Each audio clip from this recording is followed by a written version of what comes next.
तो दोस्तों आज के इस वीडियो के अंदर हम लोग डिस्कस करने जा रहे हैं एक बहुत ही इंपॉर्टेंट टॉपिक जो कि आप अपने स्क्रीन के सामने देख पा रहे हो, functions of entrepreneurs. So functions क्या होते हैं, जैसा कि हम लोगों ने अपने लास्ट वीडियो में ऑलरेडी डिस्कस करके रखा हुआ है। एंटरप्रेन्योर्स कौन होते हैं, एंटरप्रेन्योरशिप क्या होती है, इन सभी चीज़ों के ऊपर हम लोगों ने डिटेल में डिस्कस किया हुआ है। फिलहाल फिर भी मैं एक बार यहाँ पर फिर से बता देता हूँ सो दैट कि हम इनके फंक्शंस को समझ सकें। ठीक है, सो एंटरप्रेन्योर्स कौन होते हैं, बेसिकली वो इंडिविजुअल्स होते हैं, ऐसे इंडिविजुअल्स होते हैं who takes the responsibility of starting business. ठीक है, किसी बिजनेस को स्टार्टअप करना, किसी बिजनेस की स्टार्टिंग करना एंड देन मैनेज इट। ठीक है, उसका मैनेज करना, उसका प्रॉपर तरीके से ऑर्गेनाइज करना, उसको प्रॉपर तरीके से मैनेज करना ही कौन होते हैं, वो लोग एंटरप्रेन्योर्स कहलाते हैं। ठीक है, और इनका जो मेन एम होता है वो ये होता है कि वो उस बिजनेस से प्रॉफिट को अर्न करना चाहते हैं। ठीक है, सो दैट कि they can earn profit from that business. ठीक है, सो ये मेन काम होता है एंटरप्रेन्योर्स का। एंटरप्रेन्योर्स कौन होते हैं, जो कि किसी तरीके का स्टार्टअप करते हैं, किसी भी तरीके का बिजनेस का स्टार्टअप करते हैं और उसको मैनेज करते हैं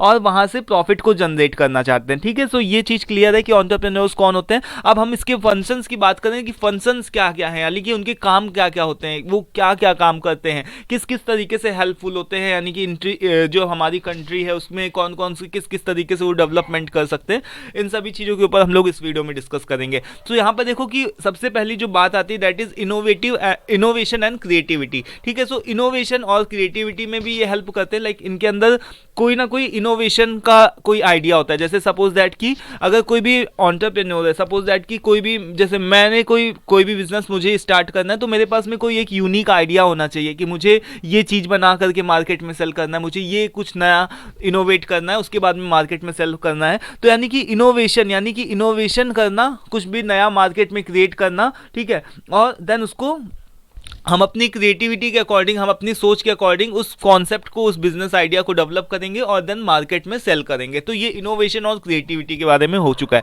ठीक है, देन इसके बाद में रिस्क टेकिंग। जो भी एंटरप्रेन्योर्स होते हैं वो क्या करते हैं, रिस्क भी लेते हैं, क्योंकि वो अपना समय, अपना टाइम, अपना एफर्ट, अपना पैसा, अपनी जो भी कैपिटल होती है, सारी चीज़ों को वो क्या करते हैं, किसी खास पर्टिकुलर बिजनेस के अंदर लगाते हैं ना। तो अपने जितने भी एफर्ट्स, इतने सारे, सोचो कि वो बहुत ज़्यादा एफर्ट्स लगा रहे हैं, वो अपने पैसे को लगा रहे हैं, अपना टाइम को लगा रहे हैं, अपने एफर्ट्स लगा रहे हैं, अपने पैसे लगा रहे हैं। ठीक है, तो वो किसी भी अगर बिजनेस के अंदर लगा रहे हैं तो सोचो वो कितना बड़ा रिस्क लेते हैं। अगर सपोज दैट कि अगर वो बिजनेस नहीं रन करा या फिर नहीं किसी तरीके से बिजनेस जो है वो फ्लॉप हो गया, तो फिर उसमें बहुत बड़ा रिस्क होता है। उनका सारा पैसा जाएगा, उनका सारा टाइम जाएगा और बाकी सारा उनका एफर्ट चला जाएगा, है ना। तो वो एक तरीके से रिस्क लेना है, तो हमको उनकी रिस्पेक्ट करनी चाहिए। सो रिस्क टेकिंग का मतलब क्या हो गया कि रिस्क लेते हैं वो लोग। देन इसके बाद में थर्ड नंबर पे क्या आता है, जॉब क्रिएशन। जॉब क्रिएशन का मतलब क्या होता है कि वो जॉब देते भी हैं। ठीक है, जो भी एंटरप्रेन्योर्स हैं, ऐसा नहीं कि वो अपना, उन्होंने केवल बिजनेस स्टार्ट किया और खुद ही से वो कमाने लगे, है ना, खुद ही काम करने लगे, ऐसा तो नहीं करेंगे। वो अपने नीचे कुछ वर्कर्स को रखेंगे, कुछ मैनेजर्स को रखेंगे, कुछ सुपरवाइजर्स रखेंगे, सो दैट कि बिजनेस से रिलेटेड सारी एक्टिविटी अच्छे तरीके से परफॉर्म हो सके। तो एक तरीके से वो जॉब्स को भी प्रोवाइड कर रहे हैं ना। तो ये गवर्नमेंट में देखो, गवर्नमेंट की कितनी ज़्यादा हेल्प कर रहे हैं, यानी कि गवर्नमेंट क्या है कि कितने सारे लोगों को रोजगार दे सकती, नहीं दे सकती, है ना। तो जो भी एंटरप्रेन्योर, जितने भी एंटरप्रेन्योर्स होते हैं वो क्या कर सकते हैं कि जॉब को क्रिएट करते हैं, यानी कि वो रोजगार भी लोगों को प्रोवाइड करते हैं, क्योंकि अगर वो किसी से काम लेंगे तो उसको बदले में पैसा भी देंगे। ठीक है, देन इसके बाद में वेल्थ क्रिएशन, यानी कि उनका वेल्थ का मतलब आप समझते हो ना कि उनकी खुद की वेल्थ भी अच्छी खासी बन जाती है। यानी कि वेल्थ का मतलब कि अगर उनका एक बार बिजनेस सेटअप हो गया, सारी चीज़ें, तो वो अच्छे से कमाने लगेंगे, उनकी वेल्थ अच्छी बन जाएगी। ठीक है, देन नेटवर्किंग की बात करें तो नेटवर्किंग का मतलब क्या हो गया कि उनकी रीच भी और जो उनका नेटवर्क होता है वो काफ़ी अच्छा होता है। क्योंकि नेटवर्किंग का मतलब कि सपोज अगर कोई भी बिजनेसमैन है तो उसका जो भी उसका कम्युनिकेशन है ना, यानी कि सब लोगों के साथ में होगा, सप्लायर्स के साथ में, डीलर्स के साथ में और जितने भी अलग अलग रिटेलर्स के साथ में, तो उसका कम्युनिकेशन, उसका नेटवर्क क्या होगा, काफ़ी ज़्यादा ब्रॉड हो जाता है। तो नेटवर्किंग यानी कि उसका काम ये भी होता है कि नेटवर्क को, फंक्शंस में अगर हम बात करें तो नेटवर्किंग भी, यानी कि इतने सबका एक प्रॉपर नेटवर्क बनाकर रखना, ये भी उसके अंदर, फंक्शन के अंदर ही आता है। देन 6 नंबर पे बात करें तो कस्टमर सेटिस्फेक्शन। कस्टमर का सेटिस्फेक्शन करना भी किसका काम होता है, एंटरप्रेन्योर्स का। ऐसा तो नहीं हो सकता कि वो अपने मर्जी से कुछ भी बना करके बेच रहा है और लोग उसको खरीद भी रहे हैं। ठीक है, कब तक लोग खरीदेंगे, ठीक है, जब तक उनके यूज़फुल की चीज़ होगी। अगर यूज़फुल की चीज़ नहीं होगी, कस्टमर सेटिस्फाई नहीं होगा, तो वो क्यों खरीदेगा, है ना, कोई भी प्रोडक्ट। तो कस्टमर को सेटिस्फाई भी कस्टमर को सेटिस्फैक्शन देना, कस्टमर को सेटिस्फाई करना भी एंटरप्रेन्योर्स का ही काम होता है। ठीक है, देन उसके बाद में इकोनॉमिक में इम्पैक्ट डालते हैं, ये हेल्प करते हैं हमारे जीडीपी को ग्रोथ में, और हमारी जो भी कंट्री की जो हमारी इकोनॉमी है ना, उसको बढ़ाने में, बूस्ट करने में ये हमारी एंटरप्रेन्योर्स हमारी हेल्प करते हैं।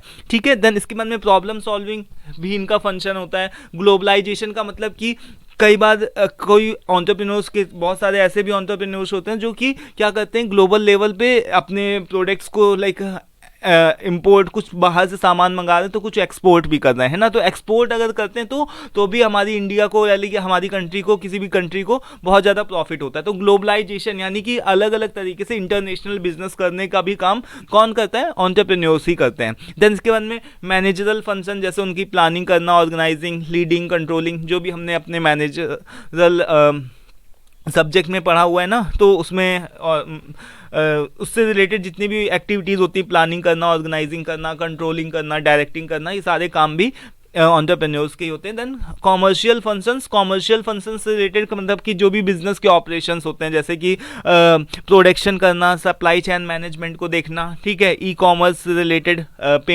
पेमेंट वगैरह करना, निगोशिएशन करना, ये सारे काम जो भी होते हैं वो भी एंटरप्रेन्योर्स के ही होते हैं। तो यहाँ पर 10-11 पॉइंट्स लिखे हुए हैं, इसमें से आप कोई भी 8-10 भी लिख लोगे तो भी बहुत, यानी कि आपके अच्छे मार्क्स आ सकते हैं। ठीक है, सो आज के इस वीडियो में इतना ही। आई होप कि सारी चीज़ें क्लियर हैं कि एंटरप्रेन्योर्स क्या होते हैं, उनके क्या फंक्शंस होते हैं। आई होप कि आपको सारी चीज़ें क्लियर हैं, और नेक्स्ट वीडियो में हम लोग बात करेंगे कि क्या क्या एडवांटेज होते हैं अगर एक अगर आप एंटरप्रेन्योर बनते हो तो उससे क्या एडवांटेज आपको हो सकते हैं। ठीक है, सो आज के इस वीडियो में इतना ही। मिलते हैं नेक्स्ट वीडियो में। Till then take care, thank you and bye.